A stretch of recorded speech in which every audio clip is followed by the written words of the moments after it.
Welcome back to our channel, ladies and gentlemen. President William Ruto's style of leadership stands in glaring contrast to the promises that he gave to Kenyans when he was campaigning. In 2022, William Ruto said that he was going to build an economy that would consider those who he called the hustlers, the mamabogas, and the watu wa bodaboda. Ruto managed to confuse Kenyans and he divided Kenya into two. He said we had the dynasties that was headed, according to him, by Uhuru Kenyatta, the former president, and his project, as he called it, Raila Amolo Odinga. And he told them the rest were hustlers. Then William Ruto told us that since the independence of this country, we've had an economy and style of leadership that forgot the hustlers. Then he promised that he would build an economy that would, think of the people at the bottom of the economic pyramid. Now, the search for that promise has been very elusive, and Ruto understands very well that he has failed. Even today, he still continues to assure Kenyans that he is committed to ensuring that he will consider all Kenyans at all levels. Hii Kenya haitakuwa Kenya ya watu wakubwa peke yao. Itakuwa Kenya ya kila mtu. Yule mdogo, yule wa katikati, yule mkubwa, na tukasema tutapanga mpango ya bottom up. Yaani tutaanza na kule chini. Tutaanza na kule chini because hiyo ndio philosophy ambayo itahakikisha ya kwamba kila mtu anachangia katika kupeleka Kenya mbele, na kila mtu anahusishwa, na kila mtu anashughulikiwa, kuanza wale wadogo tukipanda mpaka wale wakubwa.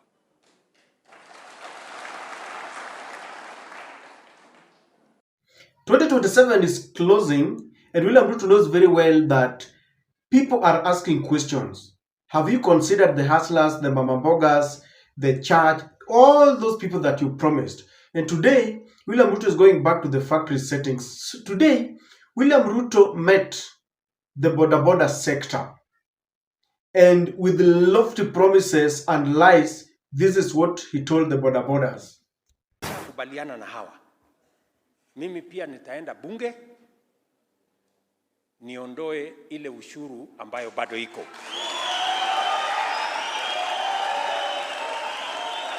Ndio. Na hiyo ushuru pengine itapunguza hii pikipiki by another maybe 10,000. Saka tuwe na mpango ambayo mwananchi wa kawaida kwa ile pesa anaweza kufikia, anaweza kuwa na nafasi ya ku-own pikipiki. Hiyo pikipiki ambayo wako nayo sasa bei yake si 190, bei yake ni 95.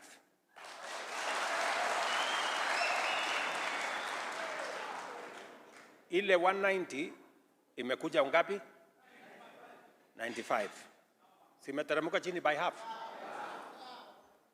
Deposit sio 70,000. Deposit ni 9,500.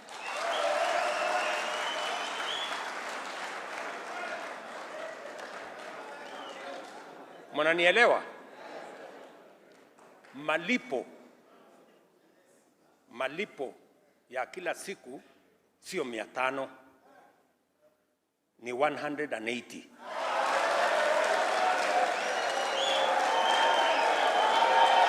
Kwa sababu sasa tukishakubaliana na hawa, mimi pia nitaenda bunge niondoe ile ushuru ambayo bado iko.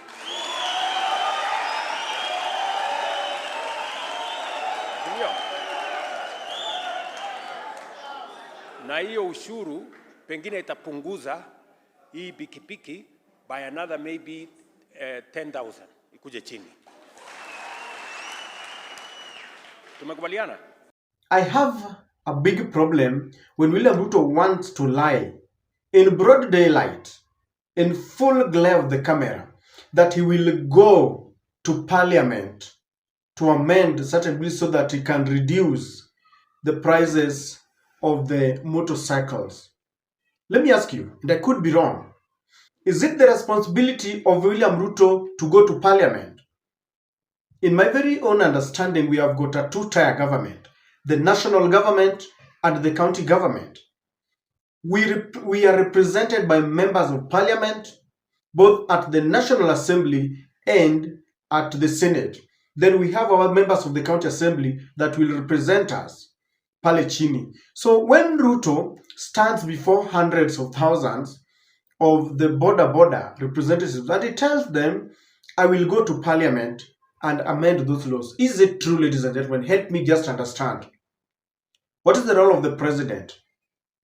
The last time I checked, the parliamentarians are supposed to exercise the oversight role to check the president, the national government, or rather the executive arm of the government.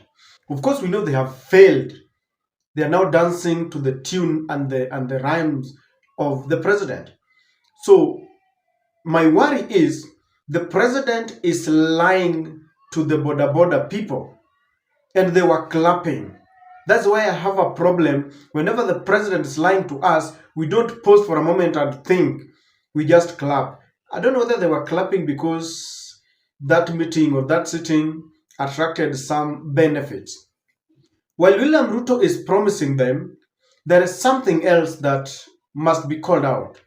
The border sector is full of rowdy people. Sometimes back, Matiang'i tried to bring order and sanity. Today, there is this viral video where a certain matatu, I think it is the City Hope or City Shuttle, that had an accident. I think iligonga mtu. Then they took the law into their hands and they torched that vehicle. Now, as William Ruto is talking to them, while they were touching that vehicle, they are saying one term. And I want you to listen to this.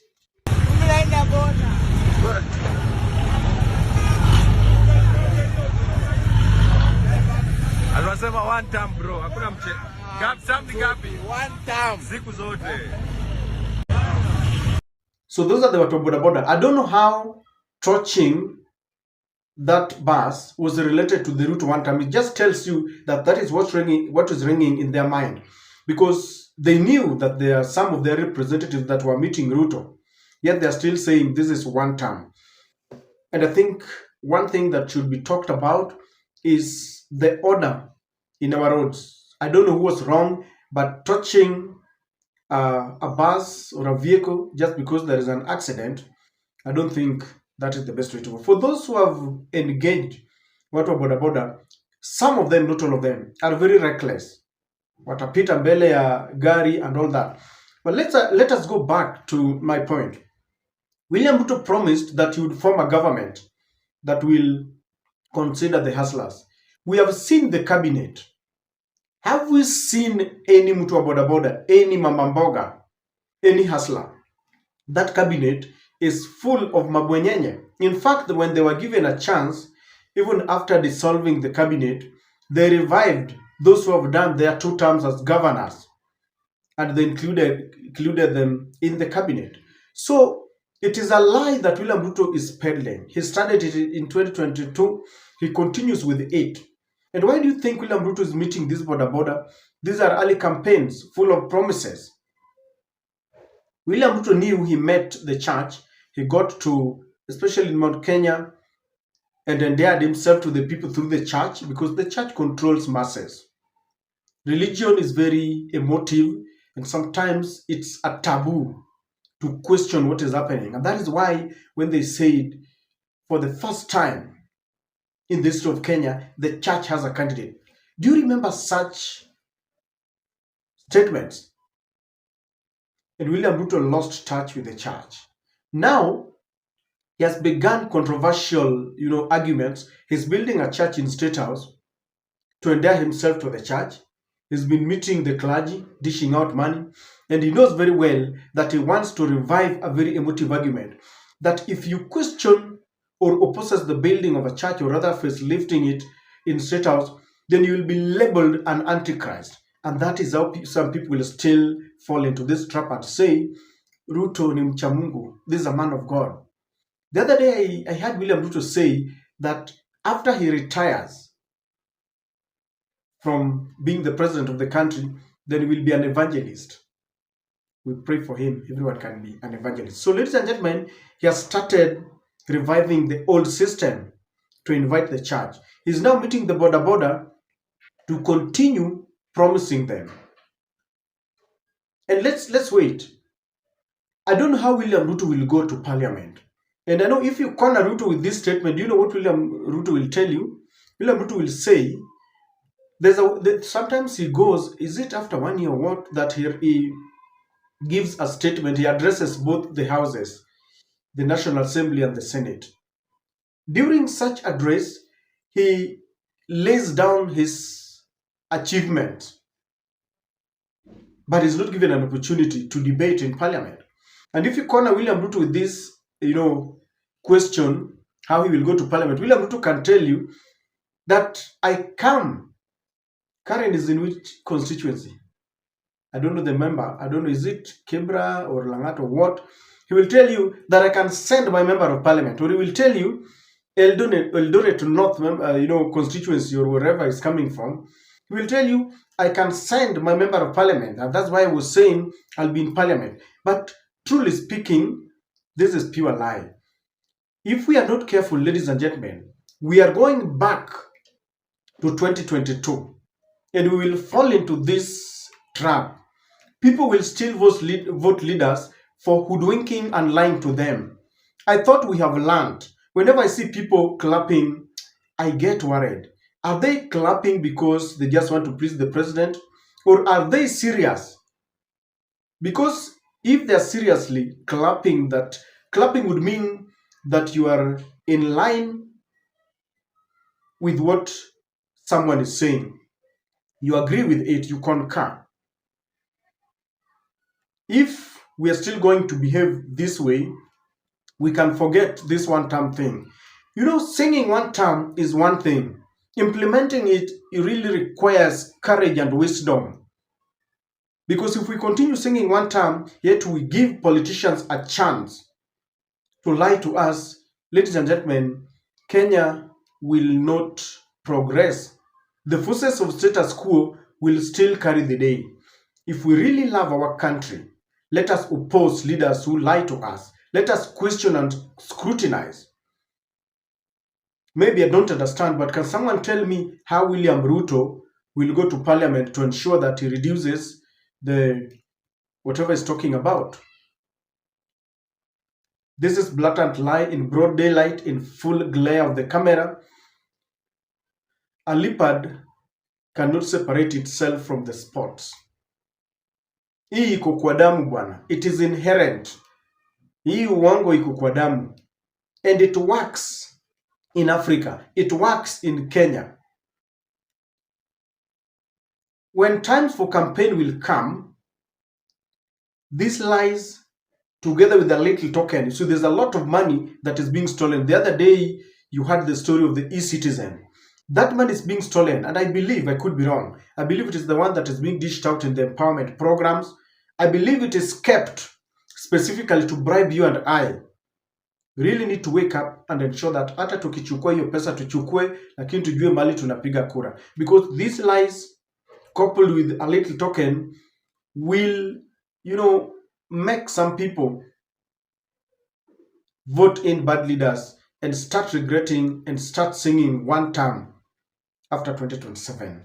I don't know what to think about this, but I feel we should not give a chance to leaders who lie to us.